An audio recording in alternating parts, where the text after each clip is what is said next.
Hello friends, Lokesh Kanagaraj நடிச்ச DC படம் ஒரு வழியா பார்த்துட்டு வந்தாச்சு.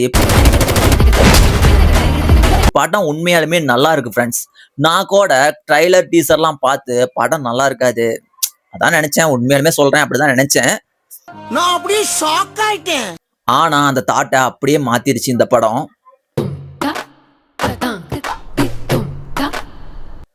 படத்தை என்டர்டைன்மெண்டா வச்சு என்ஜாய் பண்ணி பார்க்கலாம் தியேட்டர்ல. இந்த படத்தோட ஸ்டோரின்னு பாத்தீங்கன்னா, ஒரு ரவுடி கேங்கு.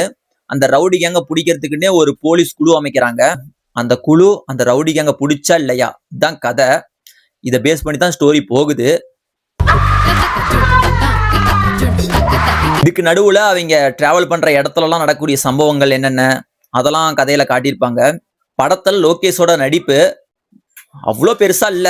பட் ஃபர்ஸ்ட் படம்ங்கிறதுனால அவரை மாசாவும் காட்டல, சென்டிமெண்டாவும் காட்டல, மீடியமா காட்டின மாதிரி இருந்துச்சு. அதிகமா அவருக்கு பேச்சே இல்ல, ஒன்லி வீச்சு தான், வெட்டருவா தான், வெட்டி வெட்டி போட்டு போயிட்டு இருந்தாப்ல.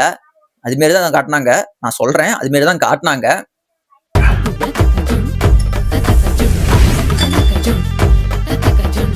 டயலாக்னு பாத்தீங்களா? ஓகே, சரி விட்டுரு, போடணும், அதான் டயலாக்கு. அப்புறம் தம்மு ட்ரிங்க்லாம் காட்டியிருந்தாங்க. முக்கியமா இந்த படம் ஒரு 18+ படம், அதாவது 18 வயசுக்கு மேல இருக்கிறவங்க தான் பார்க்கணும். எனக்கு பிடிக்காத விஷயம்னா போலீஸை வில்லனா காட்டினது தான். ஒரு பெரிய வில்லனை இறக்கி கூட வில்லனா காமிச்சிருக்கலாம். இது நம்ம லிஸ்ட்லயே இல்லையே, அதையே யோசிக்கலன்னு தெரியல. பட் என்டர்டைனரா ஒரு படம் பார்க்கணும்னா நீங்க இந்த படத்தை ட்ரை பண்ணலாம். தியேட்டர்ல போய் நீங்க என்ஜாய் பண்ணியும் பார்க்கலாம். அப்புறம் இதுல நடிச்சது 2 ஹீரோயின் நடிச்சிருந்தாங்க. ஹீரோயினி சும்மா ஒரு 1/4 மணி நேரம் தான் வருவாங்க, அவங்களையும் முடிச்சிருவாங்க.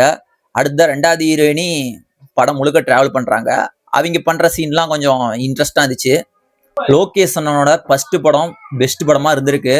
வேற மாதிரி இந்த படத்தை பார்த்த வரைக்கும் எனக்கு என்ன புரிஞ்சுன்னா, எந்த படத்தையும் ட்ரைலர் டீசர் கிளிப்ஸ் வீடியோ வச்சு கதை நல்லாலான்னு முடிவு பண்ண முடியாது. படம் வந்தாதான் நல்லா இருக்குன்னு முடிவு பண்ணணும். உங்க வீட்டு பிள்ளையா நினைச்சு எல்லாரும் என்னை மன்னிச்சிருங்க. ஏண்டா அப்புறம் அனிருத் பிஜிஎம் சாங்ஸ்லாம் நல்லா இருந்துச்சு.